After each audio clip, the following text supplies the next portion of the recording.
Hey guys, good morning. This is Drew here. I'm at work right now. It's a little bit early. It's like right now it's about 7 a.m. in the morning. But anyway, um, I want to do some video blogs and I wanted to start this whole series because I think it's a really effective way to get my thoughts out and my voice out. And, nobody really reads blogs anymore. I mean, we live in a world where people have a short attention span. And if you don't catch your attention span quickly, they move on to the next thing or they're distracted by the next thing very quickly. So I think video blogs are the quickest way and the most effective way to bring attention to a subject.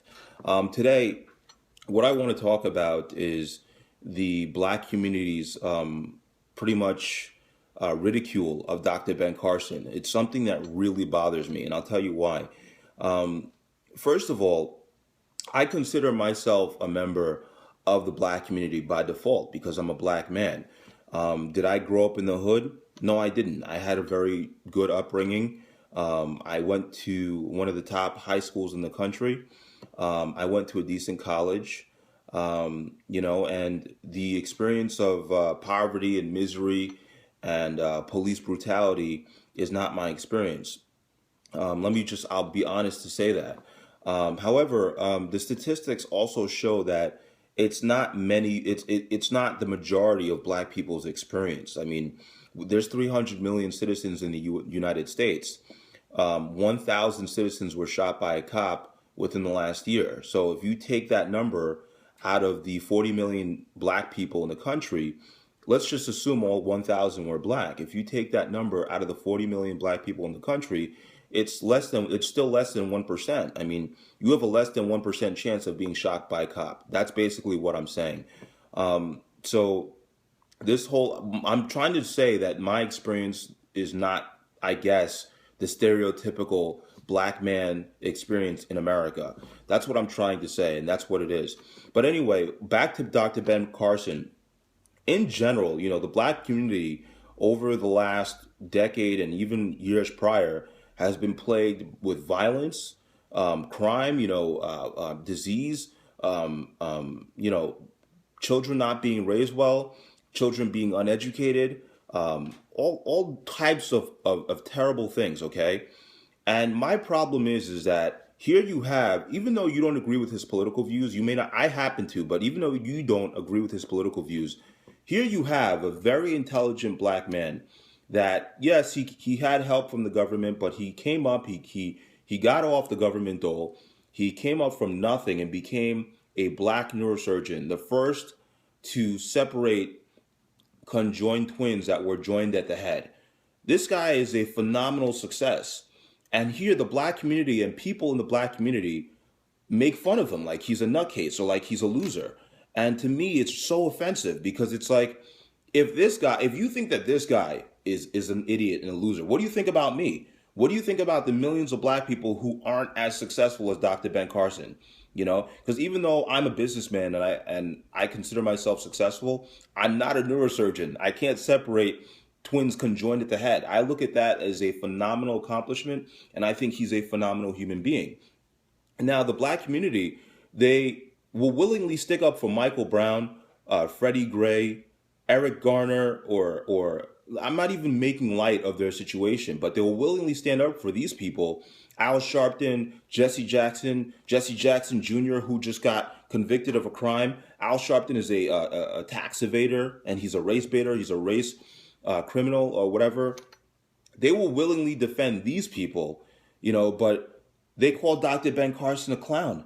It doesn't make any sense to me. Dr. Ben Carson actually contributes to society. He's a productive member of society.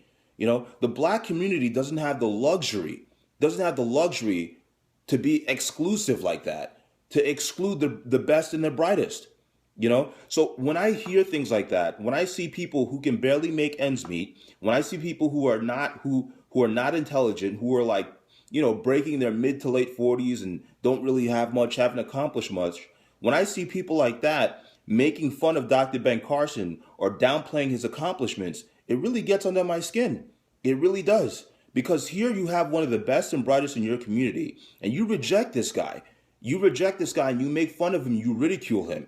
And you wonder why people who are successful don't represent or don't go back to represent the community unless they're doing entertainment or something else.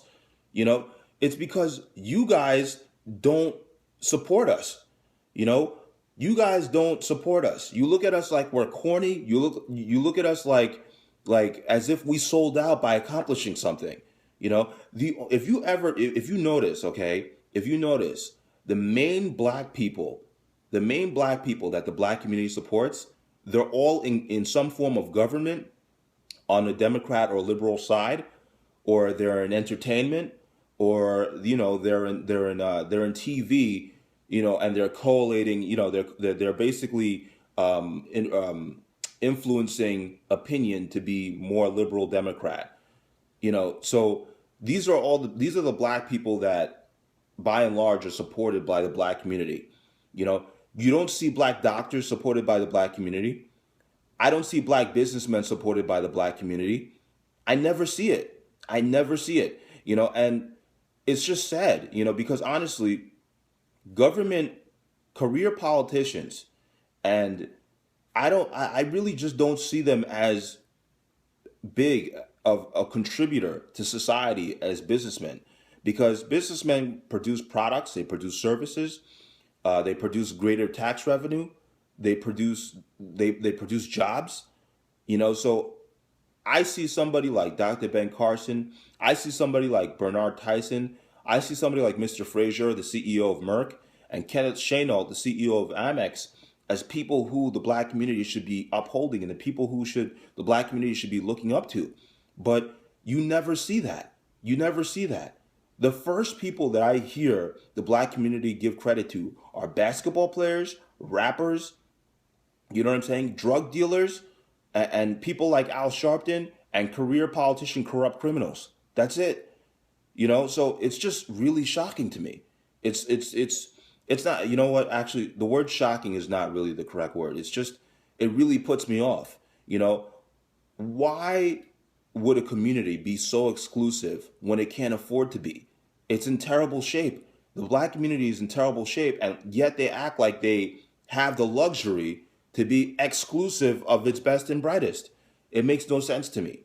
So when I ignore people, or when I don't associate with people who are into all of that, and when I don't associate with people who have this, this fake Black Power movement, and advocate killing people and following Farrakhan off a cliff, by instigating a war that they have absolutely no chance of winning.